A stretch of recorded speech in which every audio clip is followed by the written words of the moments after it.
नाही.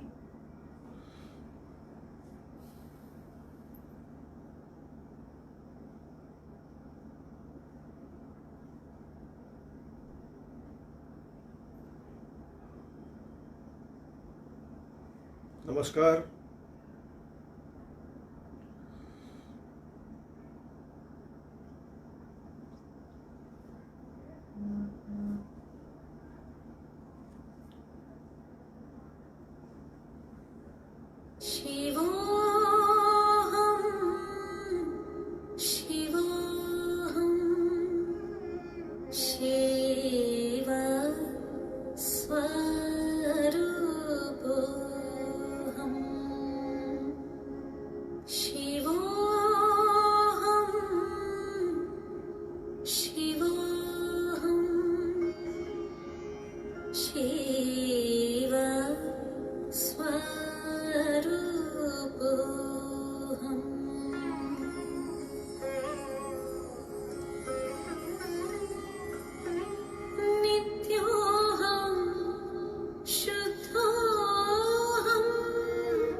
सर्वांना नमस्कार आणि good evening.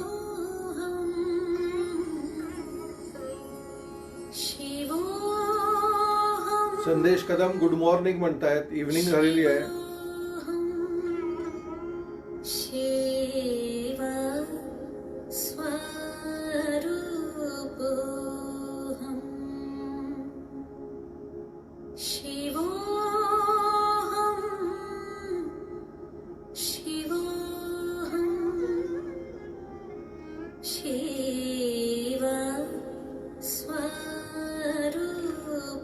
Ashwini Dhananjay good evening.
Jaywantrao नमस्कार.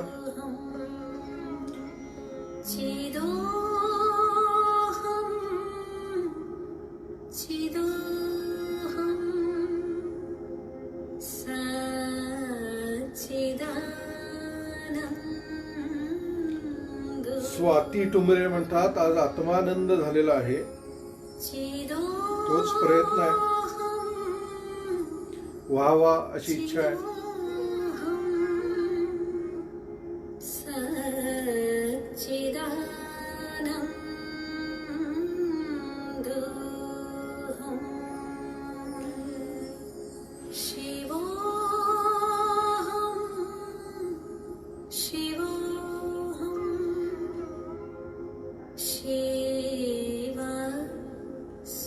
टीना म्हणते तुम्ही कधी थकणार नाही का?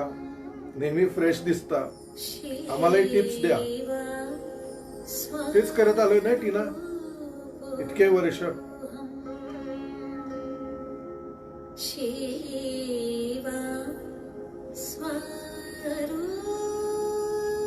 गिरीश म्हणतो this song reminds me of great memories of Shivoham workshop Rishikesh.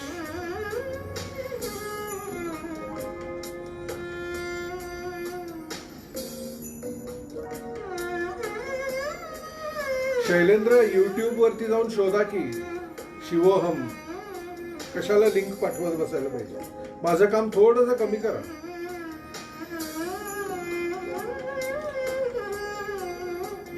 Dimple नमस्कार.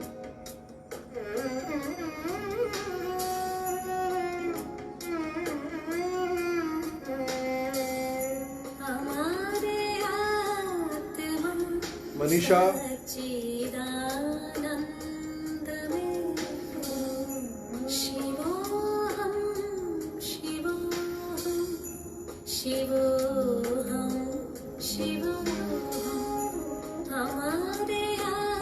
त्रिवेणी, yes I am with you.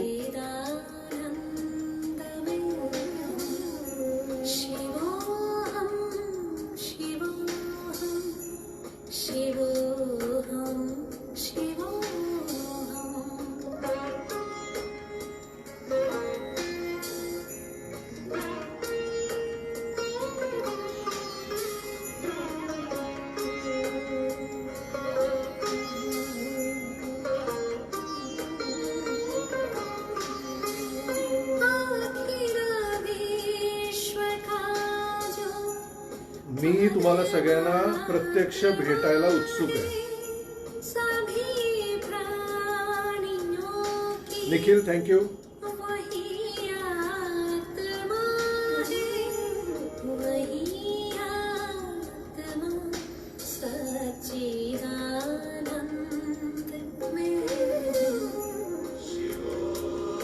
Niva good evening.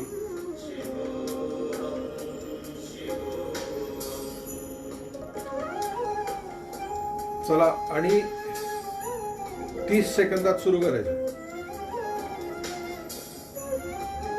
Kedar कसं आहे?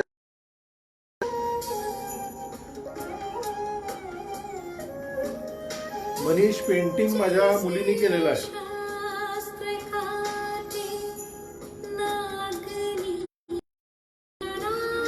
त्याला वाटलं रोज फ्लावर पॉट आहे.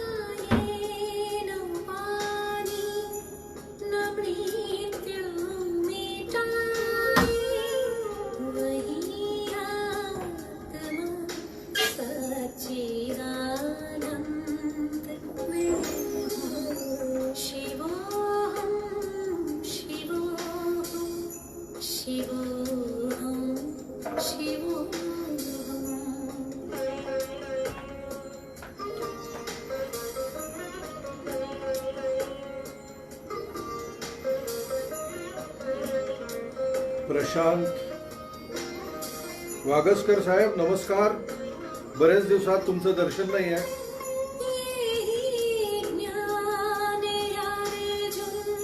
होय राजश्री, चुकल्यासारखं वाटतंय खरं.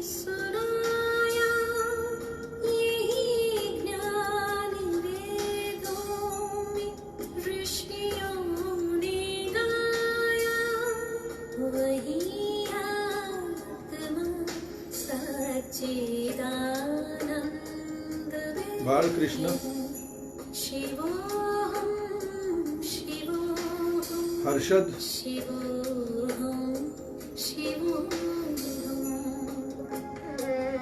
अस्मिता, आपण एकच आहोत ना सगळे.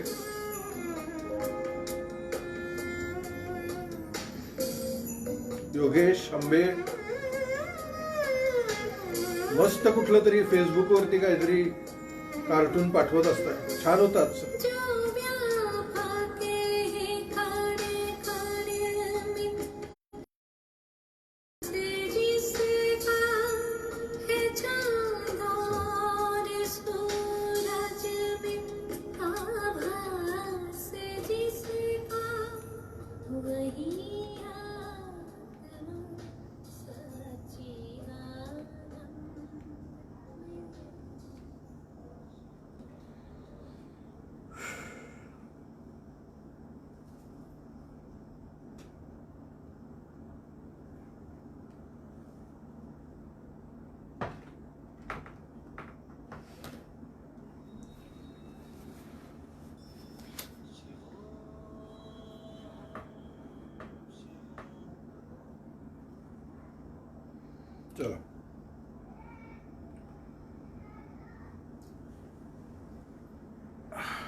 मित्रांनो नमस्कार. आजच्या मंडे सत्संगमध्ये तुमच्या सगळ्यांचं मनपूर्वक स्वागत आहे. पहिलं तर मला इतका मनापासून आनंद झालेला आहे की आपलं जे वेबिनार होतं कालचं, त्या वेबिनारला तुम्ही ज्या पद्धतीत प्रतिसाद दिलेला आहे की तुमचा प्रतिसाद शेवटी आम्हाला झेपलेला नाही. कारण ओव्हरलोड झाला प्रतिसादाचा. आम्ही तयार होतो एका विशिष्ट स्केलमध्ये आणि तुम्ही तर काय पाऊसच पाडला प्रतिसादाचा. पुढे सरकण्याआधी कालच्या वेबिनार बद्दल मला बोलायचं आहे. कालचा वेबिनार ज्यांनी बघितला किंवा बघितला असेल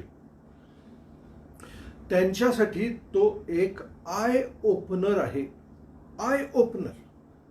जे लोक आता पोस्ट लॉकडाऊन मध्ये प्रवेश करणार आहेत, आपले उद्योग धंदे नोकरी प्रवाहामध्ये येणार आहेत, या प्रवाहामध्ये येण्यासाठी तुमची काय तयारी असली पाहिजे, तुमची मानसिकता काय असली पाहिजे, ह्या सगळ्या गोष्टी मीनलनी इतक्या यथायोग्यपणे मांडलेल्या आहेत की ते ऐकताना मला स्वतःला असं वाटलं की अरे वा, इतक्या विविध पद्धतीत इतक्या क्लॅरिटीनं तिनं हे सगळं मांडलेलं आहे की इट इज अमेझिंग. म्हणजे एवढी क्लॅरिटी तिनं तुम्हाला देण्याचा प्रयत्न केलेला आहे की तुम्ही खरंच तेवढ्या एका वेबिनारच्या जोरावरती पोस्ट लॉकडाऊन फेस करू शकणार आहे. पण मित्रांनो, एकदा ऐकणारं ते वेबिनार नाही आहे. म्हणजे एकदा ऐकून तुम्हाला समजलं ऐसा नाही आहे. ज्यांनी ते वेबिनार बघितलेलं आहे, ऐकलेलं आहे, माझी अशी इच्छा आहे कि 2 बार 3 बार देखो उसको. आणि सिर्फ देखो मत, while you are watching it एक नोटबुक घेऊन बसा, नोट डाउन करा की काय अरे इसमें मी अंतर्मुख होण्यासारखं, मी कॉन्टम्प्लेट करण्यासारखं, मी विचार करण्यासारखं काय काय, यामध्ये मी कुठं कमी पडतोय. ॲनलाइज करा while you are listening to the whole webinar. आणि जो त्यातला प्रॅक्टिकल भाग आहे ना, मला असं वाटतंय की तो तुमचा मेजर प्रोजेक्ट ठेवा इथून पुढचा. बाकी सगळं जरा बाजूला ठेवा. गेल्या जवळजवळ 40-45 जास्त एवढ्या दिवसांमध्ये आपण जे जे काय समजून घेतलेलं आहे ना, एक वेळ ते बाजूला ठेवा. If you don't have time, किंवा त्यातलं जे तुम्हाला गरजेचं वाटत असेल ते करा. पण पोस्ट लॉकडाऊन तुमचा सगळा फोकस कालच्या वेबिनारमध्ये जे जे काही शिकवलेलं आहे, प्रॅक्टिकल करायला लावलेलं आहे, त्याच्यावरती भर द्या. It will give you immense strength to face the coming days. आणि स्ट्रेंथ नाही, तुमची फ्रिक्वेन्सी अशी वाढेल की त्या ती तुमची फ्रिक्वेन्सी तुम्हाला तारून नेणार आहे. फार महत्वाचं आहे. पुन्हा एकदा सांगतो, ते वेबिनार नीट व्यवस्थित समजून घ्या. म्हणजे पुन्हा एकदा मला मीनलला कॉंग्रॅच्युलेट करावंसं वाटतं for giving such a power packed webinar. She has done full justice to it. Webinar कसं असलं पाहिजे, किती क्लॅरिटी पाहिजे त्याच्यामध्ये, या सगळ्या गोष्टी तिनं तुम्हाला देण्याचा प्रयत्न केलेला आहे. फक्त तुम्ही नीट समजून घेऊन ते प्रॅक्टिस करा. मित्रांनो, मीनल गेले काही दिवस तिच्या या आपल्या सेशन्स मधून किंवा इवन कालच्या वेबिनारमध्ये ती एक गोष्ट मांडत आलेली आहे. ती काय म्हणते, you don't get what you want, you get what you are. Are you understanding? हे मुळात कळते का बघा, तुम्ही कसे आहात, तुमची इंटरनल अलाइनमेंट कशी आहे, ह्यावरती सगळा गेम आहे. आणि मला हा गेम ज्या वेळेला कळला, मला तो कळायला पण फार वर्ष गेली, पण ज्यावेळेस मला तो कळला तेव्हापासून माझं जीवन बदललं. आणि लक्षात घ्या, हा सगळा जो अलाइनमेंटचा खेळ आहे ना, मी तुम्हाला सांगत आलेलो आहे की अलाइंड व्हा. कारण तुम्ही जर अलाइंड झालात तर हे युनिवर्स अलाइन होतं तुमच्या बरोबर. आणि जरी सकृत दर्शनी तुम्हाला असे काही अडथळे दिसले, प्रॉब्लेम्स दिसले, तरी एका डीपर लेवलला ते सगळे विनासायास सॉल्व्ह होत जातात. आता गंमत बघा, हा कालचा जो वेबिनार होता ना, तो आपण झूम वरती करायचा असं ठरवलं. अपेक्षा काय होती की साधारण x amount of people will come. So आम्ही रिलेटिव्हली सज्ज होतो विथ आवर टीम. बट ज्यावेळेस आम्ही हे अनाऊन्स केलं त्यावेळेस आम्हाला असं लक्षात आलं की आम्ही अपेक्षा केल्यापेक्षा 3 पट लोक वाढले. आता ज्यावेळेस 3 पट लोक वाढले त्यावेळेस आम्हाला झूमचं हे जे काय प्लॅटफॉर्म होता, पोर्टल होतं, ते अपग्रेड करायला लागलं. मग अपग्रेड करायला लागल्यानंतर, म्हणजे करायची गरज लागल्यानंतर आम्ही तिथं गेलो तर ते अपग्रेडच होईना. पहली समस्या. मग अब क्या करने का, वो अपग्रेड ही नहीं हो रहा है. कारण ते आम्हाला मोर देन 500 पीपल अकोमोडेट करायला चान्सच देईना. मग करणार काय? मग काही मित्रांनी सल्ला दिला की नाही 40-40 मिनिटाची करा, पण ऐसा नाही होत आहे. तो परत तुम्ही जाणार आणि परत येणार. इन द मीन टाइम काय झालं, अनेक लोकांनी आम्हाला फोन केला की सर आम्ही जिथं आहोत तिथं आम्हाला झूम दिसत नाही, आमच्या इथं झूम चालत नाही, आमच्याकडे तेवढी नेट स्पीड नाही, हे नाही ते नाही. अरे गोंधळच गोंधळ. आमच्याकडे उरला 1 दिवस आणि हा सगळा गोंधळाचा काहूर माजला. मग क्या करना है? मग बघा आता दिसताना कसं दिसतंय, क्या हुआ है, एक प्रॉब्लेम आ गया है. मग आम्ही ज्यावेळेस त्याच्यावरती विचार केला त्यावेळेस आम्ही एक सोल्युशन काढलं आणि ते आपण आपल्या वेबसाईटवरती लोड करायचं ठरवलं. आता गंमत काय झाली की वेबसाईटवरती आल्यानंतर एका वेळेला वेबसाईटवरती इतके लोक लॉग इन झाले की ती क्रॅश व्हायला लागली. म्हणजे काही लोकांना ते डाउनलोड होईनात, काही लोकांना ते दिसेनात. सगळं असा पुन्हा एकदा गोंधळ. दिसताना काय दिसलं? गोंधळ, प्रॉब्लेम. ओके. आणि मग काही लोकांना तो, ज्यांच्याकडे वायफाय होतं किंवा ब्रॉडबँड होतं, त्यांना ते दिसले, सगळं झालं, लोकांनी रिस्पॉन्स दिला, काही लोकांनी दिला नाही, काही लोकांनी आमच्या टीमच्या नंबरवरती मेसेजेस केले. आता ह्या सगळ्या प्रोसेसमध्ये आम्ही अलाइनमेंटमध्ये आहे आणि वी टॉक अबाउट अलाइनमेंट. झालं काय की त्याच्यानंतर आणखीन काही गोष्टी आपल्याला सुचायला लागल्या आणि मग आज सकाळी लोकांच्या पर्यंत त्या नवीन प्लॅटफॉर्मच्या माध्यमातून लिंक्स पाठवल्या ज्या कोणालाही कुठेही कुठल्याही स्पीडला विनासायास बघता येईल. Okay, problem solved. मग तुम्ही म्हणाल की अरे हे आधी का नाही झालं? मित्रांनो, हेच तुम्हाला मी सांगण्याचा प्रयत्न करतोय की जे झालं ते इतकं उपयोगी होतं. कारण जर आपण झूमला आलो असतो आणि आपण ते सेशन करत असताना एकतर एवढ्या लोकांना व्हेरीफाय करणार कसं, व्हेरीफाय करून ऍडमिशन देणार कसं? म्हणजे आम्ही सगळी टीमनी जरी बसलो तरी it was not physically possible. हा नंबर 1 प्रॉब्लेम. नंबर 2 प्रॉब्लेम असा होता की जर for what ever technical reason ते फुलफिल झालं नसतं, तुम्हाला दिसलं नसतं, तर रेकॉर्डिंग कुठं होतं आपल्याकडे? आणि म्हणून जी आपल्याला योजना सुचली त्यातून आपल्याकडे रेकॉर्डिंग आलं. आणि म्हणून इथून पुढे आज आम्हाला किती लोकांनी हे केलेत की आम्हाला आता एनरोल करायचं आहे त्या वेबिनारमध्ये. आम्हाला आता वेबिनार करायचा आहे, जर झूम केला असता तर त्यांना देता आलं असतं का रेकॉर्डिंग आपल्याला? नाही. आत्ता आपल्याकडे रेकॉर्डिंग असल्यामुळे आपण रेकॉर्डिंग ही देऊ शकतोय. म्हणजे दिसताना दिसला काय प्रॉब्लेम, पण इव्हेंच्युअली काय झालं, देर वॉज अ सोल्युशन विनासायास, कोणालाच काही प्रॉब्लेम नाही. आणि आता दिसलं नाही, त्यावेळेला दिसलं नाही याचं दुःख नाही, कधीही बघता येऊ शकतं. म्हणजे कधी कधी ज्यावेळेस प्रॉब्लेम्स दिसतात, पण तुम्ही जर अलाइनमेंटमध्ये असला तर ते प्रॉब्लेम विनासायास सॉल्व्ह देखील होतात. कितीतरी वेळा अनपेक्षित गोष्टी घडतात. मनी उपासनाचाच बघा ना. मनी उपासना यावर्षी इतक्या लोकांनी बुकिंग केलं, सुरू केली आणि थांबलं.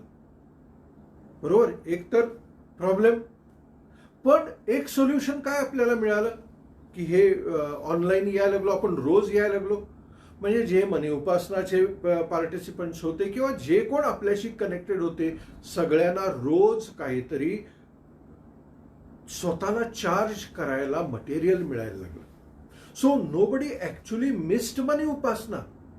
आणि सगळ्यात महत्वाची गोष्ट, या गेल्या 20-25 दिवसामध्ये जवळजवळ 25 नवीन लोकांनी आम्हाला मनी उपासनामध्ये सहभागी होण्यासाठी विचारणा केली आहे. म्हणजे जर त्यावेळेला मनी उपासना आहे तशी झाली असती तर हे 25 लोक ज्यांना त्याचा अधिक उपयोग होणार आहे त्यांना तो उपयोग झाला नसता. म्हणजे ज्यावेळेस आपण ते आता सुरू करू त्यावेळेला more people will be benefited. सांगायचा मुद्दा काय की तुम्ही ज्यावेळेस अलाइनमेंटमध्ये असता त्यावेळेस दिसताना जरी अडचणीचं काही दिसलं समोर, तरी अंततः त्याचा जो परिणाम असतो तो कितीतरी हार्मोनियस असतो. कळलं? पण इथं कालच्या या सगळ्या प्रोसेसमध्ये अनेक लोकांची लिटमस टेस्ट झाली. लिटमस टेस्ट म्हणजे काय माहिती आहे ना? तुम्हाला एक रिपोर्ट कार्ड मिळालं. मी सुरुवात कशी केली याची? You don't get what you want, you get what you are. आता काही मंडळी त्यांना ते दिसलं नाही म्हटल्यानंतर उनके पैरों तले जमीन खिसक गई, की एज इफ त्यांची रिएक्शन अशी होती की अरे बाप रे, थर्ड वर्ल्ड वॉर, अब क्या करने का, हमको दिख नहीं रहा है, अरे what are you people doing. बाप रे, काही लोकांनी जो काय अकांड तांडव केला, फॉर व्हॉट, दिसलं नाही म्हणून. बर, कोणाशी कनेक्टेड आहात तुम्ही? आमच्याशी. दिसलं नाही तर काय होणार आहे? आम्हाला कळवणार आहे, आम्ही त्याची सोय काहीतरी करणार का नाही? मग तेवढा तर तुम्हाला विश्वास आहे. पण म्हणजे आम्ही कुठे पळून गेलेलो नाही.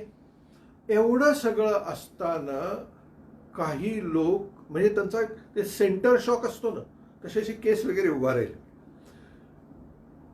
मला तुम्हाला हे सांगायचं आहे, बघा इथं अंतर्मुख होण्याची गरज आहे. नॅचरली अरे नहीं दिख रहा है, क्या हो रहा है, असं होऊ शकतंय. कारण मी 9 तारखेला एक वेबिनार मला करायचा होता, अमेरिकेतला होता. फी किती होती? $300. आणि दिसणार होता तो मला रात्री 10:30 वाजता. मी ज्यावेळेस 10:30 वाजता लॉग इन केलं, मी लाईव्ह होतं, लॉग इन केलं तर काही पुढे सरकेच ना. ते मला कोण काही दिसेना, ते नुसतं गोल गोल गोल गोल फिरत राहायला लागलं. त्या मीटिंगमध्ये मला येता येईना, काही नाही. मी काय केलं, मी असा विचार केला की कुछ तो टेक्निकल प्रॉब्लेम आहे, okay let us sleep over it, उद्या बघूया काय होणार आहे, असं काय होणार आहे. I was very okay with it. Similarly ह्या कालच्या इन्सिडेंट्समधून मला तुम्हाला हे सांगायचं आहे की जे लोक असे लार्जरली अस्वस्थ झाले, you are not in alignment. कारण तुम्ही जर एवढीशी छोटी गोष्ट त्याला रिस्पॉन्ड करू शकत नसाल प्रोएक्टिव्हली, तर तुमची फ्रिक्वेन्सी कुठं आहे? मग तुम्ही कितीही टॅपिंग करा, कितीही आणखीन एक्स करा, वाय करा आणि झेड करा, तुमची फ्रीक्वेंसी कुठं आहे? और क्या बोलोगे? अरे मैंने तो 2 साल टैपिंग किया है, मैंने 3 साल मनी उपासना किया है, कुछ हुआ नहीं। अरे कैसे होगा? होगा कैसे? क्योंकि you are not at that alignment. So महत्वाचं आहे, म्हणजे हे काय क्रिटिसिझम नाही आहे, हे तुमच्या समोर आलेला आरसा आहे. ज्या लोकांनी ह्या रिॲक्शन्स दिल्या असतील, की जे लोक, काही लोकांनी रिॲक्शन पण दिल्या नसतील पण अस्वस्थ झाले असतील गरजेपेक्षा जास्त, त्यांनी अंतर्मुख होण्याची गरज आहे असं मला वाटतं. कारण then you are not aware of your internal alignment. कळतंय मी काय बोलतो? फार महत्वाचं आहे. या सगळ्या गोष्टी ज्या आपण करतोय ना, या सगळ्या इन्साइट्स मिळवण्यासाठीच आहेत. सो लक्षात घ्या, कालच्या या इन्सिडेंट्स मधून जे लोक गरजेपेक्षा जास्त अस्वस्थ झाले असतील त्यांनी लक्षात घेतलं पाहिजे की अरे वो जो एंग्शियस होने का वायरस है वो मेरे अंदर अभी है, उसको हँडल करना पडेगा. कारण जोपर्यंत तुम्ही हे करत नाही ना, जोपर्यंत तुम्ही अलाइनमेंट मध्ये येत नाही, तोपर्यंत तुमच्या जीवनामधल्या गोष्टी बदलणार नाहीत, ट्रान्सफॉर्म होणार नाहीत. आणि मित्रांनो, हेच मी सांगायचा प्रयत्न केलेला आहे समृद्धीचा साक्षात्कार भाग 3 मध्ये. पुस्तक ऑलमोस्ट तयार आहे, ते DTP ला देखील गेलेलं आहे. सो कदाचित आणखीन एका महिन्यामध्ये ते फिजिकली तयार होईल. त्यामुळे आपण ज्यावेळेस भेटू त्यावेळेस तुमच्या भेटीला समृद्धीचा साक्षात्कार भाग 3 देखील असण्याची शक्यता आहे. सगळं हेच मांडलेलं आहे मी, अलाइनमेंट किती इम्पॉर्टंट आहे जीवनामध्ये. पण तोपर्यंत विचार निश्चित करा. आणि इन्सिडेंटली मला असं वाटलं की काही लोक नवीन आहेत, त्यांनी जर समृद्धीचा साक्षात्कार भाग 1 किंवा भाग 2 वाचला नसेल तर निदान भाग 1 मी आपल्या ॲपवरती फ्री डाउनलोडला ठेवलेला आहे. जे लोक अँड्रॉइड वापरतायत त्यांनी प्रदीप पवार, त्यांनी प्ले स्टोअरला जावं आणि Pradeep Pawar power app search द्यावा. तिथं तुम्हाला power app, Pradeep Pawar power app आपलं ॲप मिळेल. ॲप डाउनलोड करा आणि तिथं गिफ्ट सेक्शनला जाऊन फ्री डाउनलोडला समृद्धीचा साक्षात्कार भाग 1 आहे. ऐका तरी, फार महत्वाचं आहे. It will again help you raise your vibration. Clear आहे? Very good.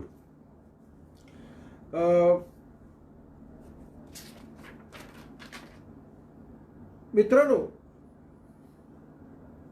मी तुम्हाला ह्याच्या आधीही सांगितलेलं आहे की माझ्या जीवनाचा जो काय म्हणूया त्याला सुरुवात झाली माझ्या जीवनाची, लहानाचा मोठा व्हायला लागलो, पहिली 20 वर्ष आनंदात गेली. शिक्षण, कॉलेज, मजा मस्ती, सब मस्त मस्त था. आणि हे सगळं संपल्यानंतर ज्यावेळेस प्रत्यक्ष आयुष्याच्या प्रवाहामध्ये उतरलो, तिथून पुढे सुरू झाला संघर्ष.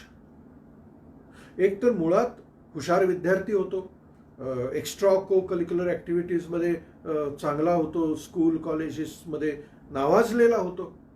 तो असं वाटलं होतं की जो असली जिंदगी है तिथं तर काय विनासायास आगे जाएंगे, असं नाही. आणि माझ्या वाटेला आला केवळ संघर्ष आणि अपयश. मला कोणीतरी परवा मेल केला की सर मी फार संघर्ष करतोय, गेले 1.5 वर्ष मला यश प्राप्त होत नाहीये. मी मनातल्या मनात हसलो आणि त्याला लिहिलं की बाळ, तू 1.5 वर्षाच्या संघर्षाची गोष्ट करतोयस. माझ्या जीवनाचा संघर्ष किती आहे माहितीये? संघर्ष 23 इयर्स मिनिमम. 23 वर्ष आयुष्याचा संघर्ष केलाय. वाटेला काय? वाटेला 100% अपयश. मला आठवत आहेत ते दिवस की जिथं महिन्याला 1000 रुपये कसे मिळवायचे हा देखील माझ्यासमोर एक मोठा प्रॉब्लेम होता. कुठे जाईल तिथं, करेल तिथं अपयश. वाटेला काही आलं नाही. आणि नुसतं अपयश नाही, अपयश यश नसल्यामुळे येणारी मानहानी. कोण काय म्हणजे किंमत तुम्हाला काय हो मार्केटमध्ये? Big zero, big zero. I was a big zero. लोक म्हणायचे अरे वो अच्छा ना, शाळेतली वगैरे मित्र जुने, वो पवार अच्छा स्कूल में, वो बर्बाद हो गया, खलास हो गया, स्क्रॅप हो गया. म्हणजे हे कानावर यायचं माझ्या. कुणी कोणाला तरी सांगायचे अरे वो कभी आया तो उसको पैसा विसा मत दे ना. मी आयुष्यात कधी कोणाकडे 1 रुपया मागितला नाही, तरी त्यांनी त्यांचेच कॅल्क्युलेशन केले की ये अगर मिल गया और पैसा बिसा मांगा तो पैसा मत देना इसको. मित्रांनो, या परिस्थितीत किती वर्ष काढली? 23 वर्ष. काय काय नाही केलं ते आता इथं सांगत बसत नाही, जे केलं ते, कारण ते बऱ्याच लेक्चर्समध्ये मी ते बोललेलो आहे की काय केलं. जाऊ दे, मुद्दा तो नाही. 23 वर्ष आय एम सर्चिंग की अरे ऐसा कुछ है क्या. आणि त्या सर्चमध्ये मला जे जे काही इन्साइट्स मिळाले,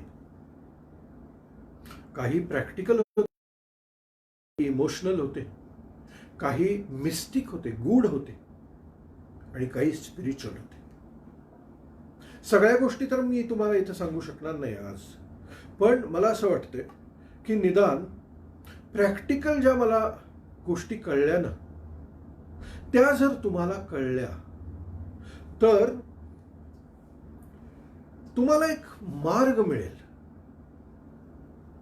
कारण त्या काय अशा रॉकेट सायन्सच्या नाही आहेत, तुम्हाला न कळण्यासारख्या नाही आहेत. आपल्याला जीवनामध्ये जगताना to make life better, fulfilling, काही 4 गोष्टी कळायला पाहिजेत.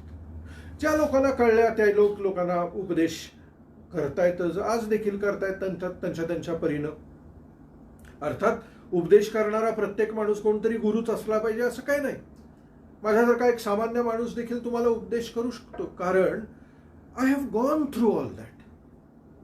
सो मी एक 4 गोष्टी तुम्हाला सांगणार आहे, ज्या गोष्टींनी माझा जीवनाकडे बघण्याचा पर्स्पेक्टिव्ह बदलला, आणि तो बदलल्यानंतर माझं व्हायब्रेटरी फ्रिक्वेन्सी बदलली. पर्यायानं माझ्या आयुष्यामध्ये सुकून यायला सुरुवात झाली.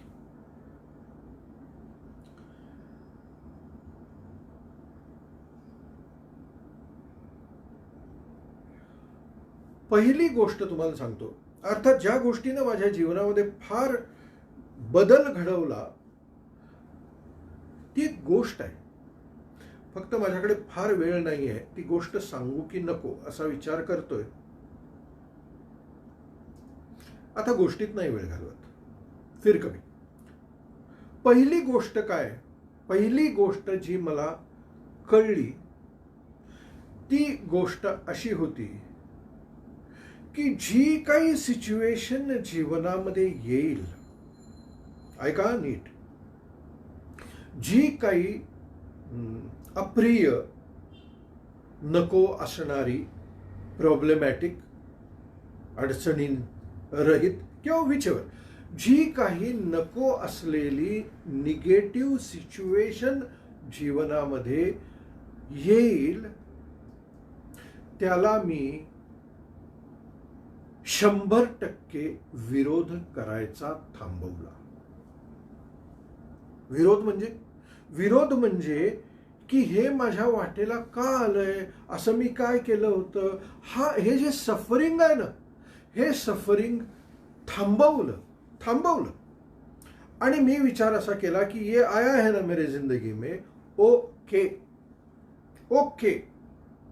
ह्याला सॉल्व्ह कसं करायचं मी हे नंतर बघतो, पण मी त्याला विरोध करून माझं डोकं खराब करणार नाही. मी ते हँडल करणार, फेस करणार, त्याच्यावरती रडत बसणार नाही. काल मिनलनी त्या वेबिनारमध्ये कर्सिंग बद्दल लिहिलेलं आहे की जे लोक कर्स करतात जीवनाला, मी जीवनाला कर्स करणार नाही. व्हॉट मे. कितीही कितीही अप्रिय सिच्युएशन असू दे, मी ठरवलं की नो, मी विरोध नाही करणार, स्वीकारणार, संघर्ष नाही करणार, हँडल करणार. एक छोटीशी गोष्ट आठवते मला. रमण महर्षी, तुम्हाला सगळ्यांना ऐकून आता माहिती असतील, तिरुवनमलईमध्ये राहायचे. 50s मध्ये त्यांनी देह त्याग केला. तर त्यांना शेवटच्या काळामध्ये असा आजार झाला होता की त्यांना फार त्रास व्हायचा. आणि एक फॉरेनर कोणतरी त्यांना भेटायला तिथून आला आणि तिथं त्यांनी आश्रमात सांगितलं की मला महर्षींच्या शेजारच्या कॉटेजमध्ये झोपायचं आहे. त्याची सोय तशी केली आणि रात्रभर त्याला झोप नाही, कारण रात्रभर महर्षी कणत होते वेदनेने. त्याला इतकं वाईट वाटलं की अरे, माझा गुरु इतका सफर करतोय, एवढ्या सफरिंगमध्ये आहेत. दुसऱ्या दिवशी सकाळी ज्यावेळेस ते महर्षींना भेटायला गेले, महर्षींना म्हणाले की मी रात्रभर तुमच्या शेजारीच होतो आणि किती किती त्रास होत होता तुम्हाला, किती suffering, so much of suffering, was it paining you so much? Raman Maharshi म्हणाले, yes, there was pain, but there was no suffering. There was pain, हो मला दुखत होतं, त्रास होत होता मला, पण त्रागा नव्हता, क्लेश नव्हता, सफरिंग नव्हतं. फार महत्वाचा संदेश आहे, फार महत्वाचा संदेश आहे. सो तुम्हाला जर अलाइनमेंट मध्ये राहायचं असेल ना मित्रांनो, स्टॉप सफरिंग. तक्रार करायची बंद करा. ज्या दिवशी तक्रार बंद करण्याची सिद्धी प्राप्त होईल, जीवनामध्ये एक अलाइनमेंट तयार होईल. ठीक है, ये है ना, ओके, ऐसा है, okay, I will solve it, okay. अरे अब क्या करने का, आता काय करायचं, काय राव जायला. म्हणाला होता तो ज्योतिषी की 7.5 मध्ये असं होतंयच, काय आणखीन 2.5 वर्ष काढायची आहेत, कशी काढणार. Suffering. Stop suffering, which I did. सोपं नाही आहे, सोपं नाही आहे, पण मी करू शकतो ना. मला काय कुठला एक्स्ट्रा टर्बो वगैरे बसवलाय, तुमच्यासारखा मी आहे. क्या है मेरे पास, अलग क्या है, अलग कुछ नहीं है, समझ अलग है, समझ अलग है. So first thing which I understood was to be okay in any situation. कळलं? दुसरी गोष्ट, ज्या गोष्टीनं मला फुलफिल केलं, मला अंतर्बाह्य विशाल केलं, ती गोष्ट होती ज्यावेळेस मी इतरांकडून भावनिक काय म्हणूया त्याला, गरजांपासून मुक्त झालो. मी भावनिक गरजांपासून मुक्त झालो. मी कोणावरही इमोशनली डिपेंडेंट राहायचं सोडून दिलं. माझे वडील माझ्यासाठी असे करतील, माझी आई माझ्यासाठी असं करेल, माझे बंधू माझ्यासाठी त्यांनी हे करायला पाहिजे, त्यांनी हे करावं, माझ्या पत्नीने हे करावं, माझ्या मुलांनी हे करावं, की त्यांनी असं केलं नाही मला, त्यांनी. इमोशनली मी कोणावरही अवलंबून राहण्याचं बंद केलं. इट नीड्स ग्रेट स्ट्रेंथ, कारण 99% लोकांचं जीवन ह्याच्यावरच दाबलं जातं, दबलं जातं. त्यांनी माझ्याकडे बघितलंच नाही, त्यांनी मला महत्वच दिलं नाही. माझा वाढदिवस आहे, त्यांनी मला विशच केलं नाही, त्यांनी माझा वाढदिवस लक्षातच ठेवला नाही. Hundreds of things, hundreds. आणि एक तर सर्वसाधारण माणूस त्यांच्याबरोबर जे पार्टनर्स वगैरे असतात त्यांना असे धरून ठेवण्याचा प्रयत्न करत असतात. त्यांना असं वाटतं की ह्याला धरून ठेवलं तर हा आपल्याबरोबर राहणार आहे. फॉल्स आहे, फॉल्स आहे. धरून ठेवून जगात कोणीही राहत नाही, कोणीच राहत नाही. प्रेमाने राहू शकतो, अंडरस्टँडिंगने राहू शकतो, धरून नाही राहत. कल्पना आहे काही लोकांची. पण असो, मी त्याच्या तपशिलात जात नाही, कधीतरी पुढे त्याच्यावर बोलीन. मुद्दा काय आहे की मी इमोशनली इंडिपेंडेंट झालो, आणि ज्या दिवशी मी इमोशनली इंडिपेंडेंट झालो, मी इमोशनली म्हणतोय, व्यवहारात नाही. व्यवहार व्यवहारासारखा चालला पाहिजे. जर काही गोष्टी व्यवहारात, घरामध्ये देखील जर व्यवहारिक स्तरावरती घडायच्या असतील तर त्या घडल्या पाहिजेत. तो विषय वेगळा आहे, तिथं डिपेंडन्सी वेगळी आहे. तुम्ही जर उद्योजक असाल, तुम्ही जर नोकरी करत असाल, तर तुमच्या सबऑर्डिनेटने काही कामं करणं गरजेचं आहे. जर व्यवसाय करत असाल तर तुमच्या डाऊनलाईननी काही गोष्टी करणं, वेळेत करणं, त्या सिस्टीमप्रमाणे करणं गरजेचं आहे, आणि त्यांच्याकडून ती अपेक्षा असणं गरजेचंच आहे. I am not talking about that. I am talking about emotionally, भावनिक. अनेक लोक इतके असे नीड मध्ये असतात. गरज, प्रेमाची तर सगळ्यात जास्त जगात.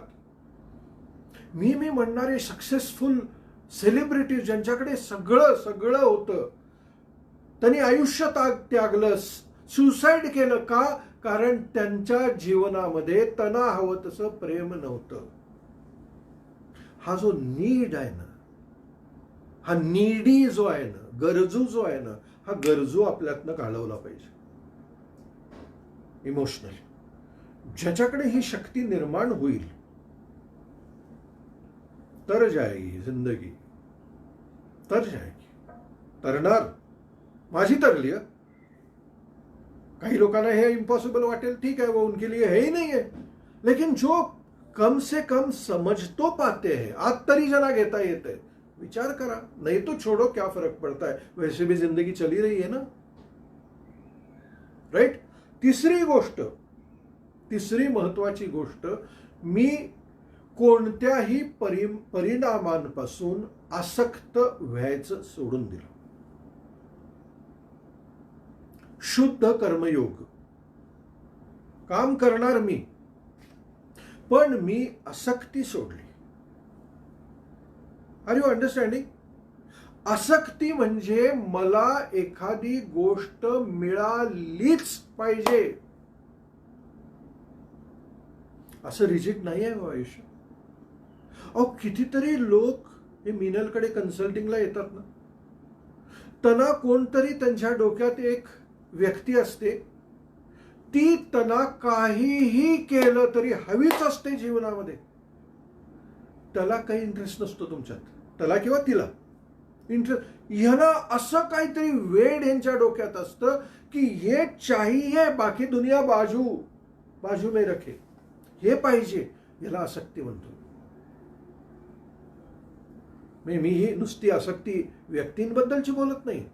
कोणत्याही गोष्टीची ज्यावेळेस तुम्ही आसक्ती धरता ना, त्यावेळेला लॉ ऑफ अट्रॅक्शनच्या बरोबर विरुद्ध लॉ आहे, जो लॉ ऑफ रिपल्शन, तो चालू होतो. कारण जेवढे तुम्ही मिळवण्यासाठी आसक्त होता, तेवढी तुमची डेस्परेशनची व्हायब्रेशन्स ऑन होतात. लोकांना कळतच नाही. They are so desperate. अहो, काही लोक मला सांगतात की सर आम्ही ना आता लॉकडाऊन मध्ये 2.5 तास टॅपिंग करतो. कशासाठी करतोस? म्हणजे इट इज लाईक सेइंग की सर मी हल्ली ना 1-2.5 तास आंघोळ करतो. अरे कशासाठी करतोस?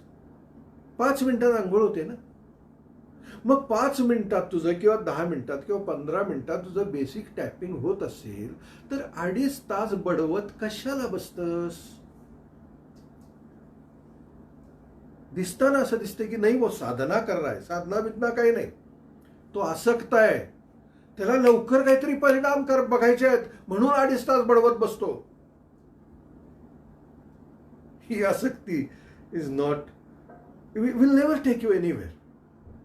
आणि म्हणजे मी पण होतो, मला हे पाहिजेच होतं, मला हे मिळवायचंच होतं. ज्या दिवशी हे मला रिअलायझेशन झालं आणि ज्या वेळेला मी या आसक्तीतून मुक्त झालो ना, आयुष्य रुळावर यायला लागलं. आणि मित्रांनो, खरं सांगू, जे हवं होतं ते आपोआप मिळायला लागलं. त्याच्यासाठी काही एक्स्ट्रा करायची गरजच लागली नाही. देखो, समझ में आ गया तो मुक्त हो जाओगे मेरे जैसे, नहीं आ गया तो चल ही रही. आणखीन बऱ्याच गोष्टी आहेत, पण मी जास्त वेळ आज घेत नाही. या 3 गोष्टीच तुम्हाला समजून झेपायला वेळ लागतील. पण चौथी एक गोष्ट सांगतो मी तुम्हाला. बाकी 3 गोष्टी जरा बाजूला ठेवतो. तुम्हाला जर हे जे सत्र आहे ना माझं, की मला काय काय सापडलं, याच्यामध्ये तुम्हाला जर इंटरेस्ट असेल ना, मी तर आता तुम्हाला प्रॅक्टिकल गोष्टी बोलायला लागलोय. आणखीन मगाशी सांगितलं तशा इमोशनल आहेत, स्पिरिच्युअल आहेत, मिस्टिक आहेत, अनेक आहेत. जर ह्याच्यावरती मी बोलावं असं तुम्हाला वाटत असेल तर कॉमेंट करा की इस पे बात करो. नाहीतर काय होईल की तुम्ही बसला असाल की आज काहीतरी सर मेडिटेशन शिकवणार आपल्याला, आणि सर जर काहीतरी असलं बोलायला लागला जे तुम्हाला गरजेचं आहे ऍक्च्युअली, तर तुम्ही म्हणाल की अरे ये क्या हो गया, हम इसके लिए नहीं आए थे. जसं मला आठवतंय, मी मिनल, उन्मेष आणि सुशील पुण्यात एका वर्कशॉपला गेलो. तसंच गंमत म्हणून की व्यवसायावरती तो काहीतरी वर्कशॉप होता, कोणतरी घेत होता. आम्ही सहज गेलो होतो. आणि तिथं एक बाई आल्या होत्या आणि त्या व्यावसायिक होत्या, उद्योजक होत्या. आणि ते जे ग्रस्त होते ना, जे कोण शिकवणारे होते, ते मोठमोठे फंडे व्यवसायाचे इकडचे तिकडचे सांगत होते.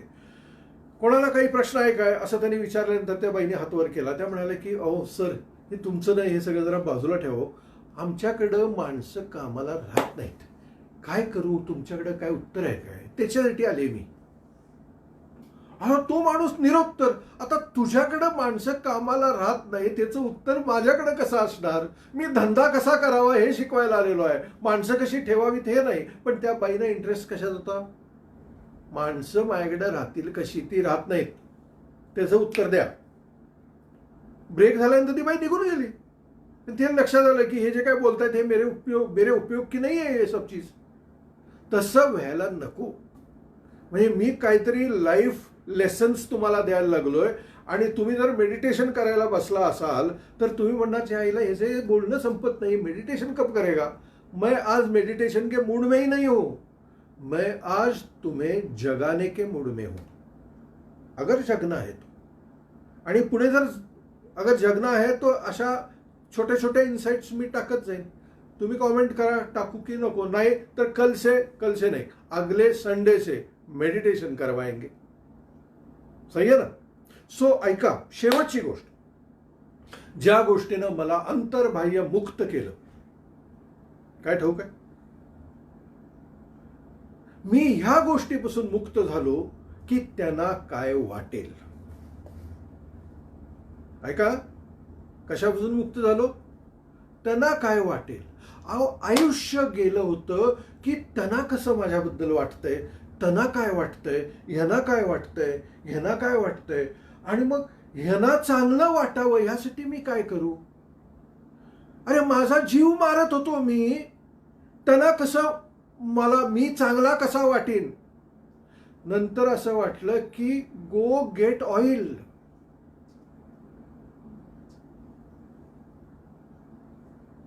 मला काय वाटतंय हे महत्वाचं आहे. मी जर माझ्याशी प्रामाणिक असीन, I will do what suits me best. I will not live for these people जे माझ्या जीवनाच्या कोणत्याही स्तरावरती मला मदत करायला येत नसतात. ते फक्त जजमेंटच्या चष्म्यातून माझ्याकडे बघत असतात आणि मी माझं आयुष्य घालवतो उनको प्लीज करने में. क्यों? पुढे कधीतरी अनिता मुरजानी बद्दल बोलेल ना तुमच्याशी. अनिता मुरजानीने ह्याच्यावर पुस्तक लिहिलं, डाईंग टू बी मी म्हणून. मी कशी मरत होते या सगळ्या लोकांसाठी आणि माझ्या आयुष्यात काय झालं, कभी तो बात करेंगे. पण मी त्या दिवशी मुक्त झालो ज्या दिवशी कोणाला काय वाटेल, कोण काय म्हणतील, त्यांना आपल्याबद्दल काय वाटतंय, त्यांना कसं चांगलं वाटलं पाहिजे या सगळ्या गोष्टीतून मी ज्या दिवशी मुक्त झालो त्या दिवशी मी सुकूनमध्ये आलो आणि मग मी कधीही मागे वळून बघितलं नाही. सोचो इसके ऊपर. Not very difficult. If you want to be a fulfilled person like me, fulfilled, I am fulfilled, समाधानी आहे, अत्यंत समाधानी, आनंदी आहे, स्वस्थ आहे. या गोष्टी अडथळा आणतात आपल्या जीवनामध्ये, जे आपल्याला कधी कळतच नाही. बघा, विचार करू. आणखीन एक गोष्ट आहे जी जाता जाता सांगतो, ती म्हणजे ज्यावेळेस माझी वृत्ती बदलली, मला ज्या दिवशीपासून असं वाटलं की what can I do for others. Are you understanding? तोपर्यंत मला कसं कुठून काय मिळेल या अवस्थेत मी होतो, की मला कशी प्रसिद्धी मिळेल, मला कसे पैसे मिळतील, मी कसा सक्सेसफुल होईल. ओके, हे असण्यात काय वाईट नाही आहे. पण आणखीन एक डायमेन्शन माझ्या जीवनामध्ये काही वर्षांमध्ये ऍड झाला आणि मला आतून असं वाटायला लागलं, what can I do for others. आणि मग पहिला त्याचा परिणाम होता की ज्या वर्कशॉपला मी 5,000 रुपये फी देऊन तो वर्कशॉप घ्यायचो, पॉवर टॅपिंगचा, तो वर्कशॉप मी यूट्यूबवरती अपलोड करून फ्री करून टाकला. बघा, त्याच्यावर माझं पोट चालू होतं. पण मला आतून असं वाटलं की नाही, अरे जर काही लोकांना ह्याचा इतका फरक पडतोय, तर ज्यावेळेस मी जगाला ते अवेलेबल करून देऊ, किती लोकांना फायदा होईल. खरंच इतक्या लोकांना फायदा झाला. आणि मला ज्यावेळेसपासून माझं हे सेंटर ओपन झालं, हार्ट सेंटर ओपन झालं, माझ्या आतमध्ये हे वाटायला लागलं की how can I help, how can I help. त्यावेळेसपासून माझ्या जीवनाचे रंग बदलले. सुकून तर मिळायला लागलाच, वो बात अलग आहे, सुकून मिळायला लागला, पण काहीतरी वेगळं घडलं. फुलफिलिंग, आणखीन फुलफिलिंग. सो या 5 गोष्टी तर मी आज बोललेलो आहे. नीट समजून घ्या. जीवनात आणता आल्या तर आणा. माझ्यासारखे मुक्त व्हाल, आनंदी व्हाल, स्वस्थ व्हाल. इन्सिडेंटली हा शेवटचा पॉइंट मी बोललो, आणि तशी एक आपल्या सगळ्यांसमोर अपॉर्च्युनिटी आलेली आहे म्हणून पण बोललो. कारण आपले काही मित्र आहेत मुंबईमधले, जे मुंबईपासून नाशिकला जे मजूर जात आहेत ना, गेले 24 दिवस त्यांच्यासाठी वाटेत खाण्याचं पदार्थ देण्याचं काम करत आहेत. संजय कदम नावाचे एक आहेत, राहुल, डॉक्टर राहुल आहे, डॉक्टर गणेश आहे. हे सगळे BMC मध्ये हे 2 जण डॉक्टर आहेत, आपलं स्वतःचं काम करतात. आणखीन त्यांच्याबरोबर काही मित्र आहेत. हे रोज हे काम करतायत आणि ह्या मजुरांना खायची पाकिटं देत आहेत. यांना रोज साधारणपणे 12,000 रुपये खर्च येतात. गेले 24 दिवस यातले हे राहुल वगैरे तर घरातले पैसे आणून हे करायला लागलेत. ज्यांना डोनेशन्स मिळवता येतात ते डोनेशन्स मिळवायला लागलेत.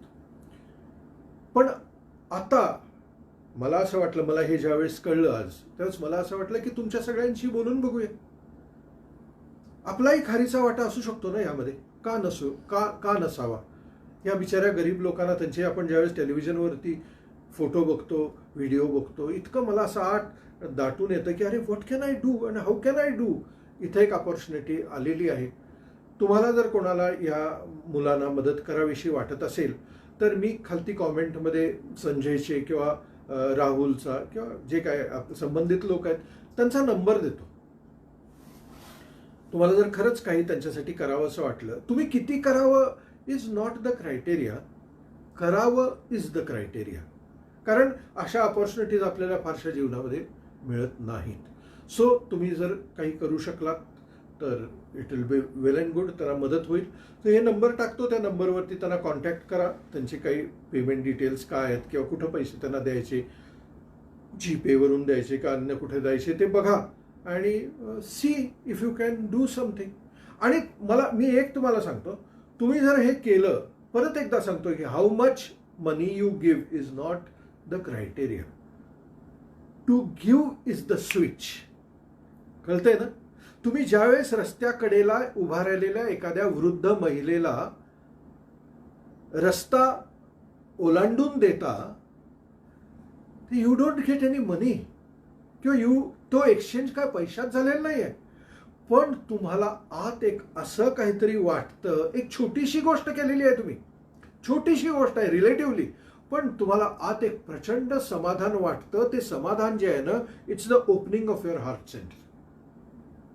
सो या लोकांना फुल नाही, फुलाची पाकळी म्हणून जर काही देऊ शकत असाल, एक हार्ट सेंटर ओपन व्हायला तुमचं मदत होईल, तुम्हाला पण आनंद होईल ही गोष्ट केल्याची. आणि ह्या अलाइनमेंटमध्ये राहूया, आनंदी आपण राहिलो. आनंदाचे डोही आनंद तरंग. भेटूया पुढच्या रविवारी. नमस्कार.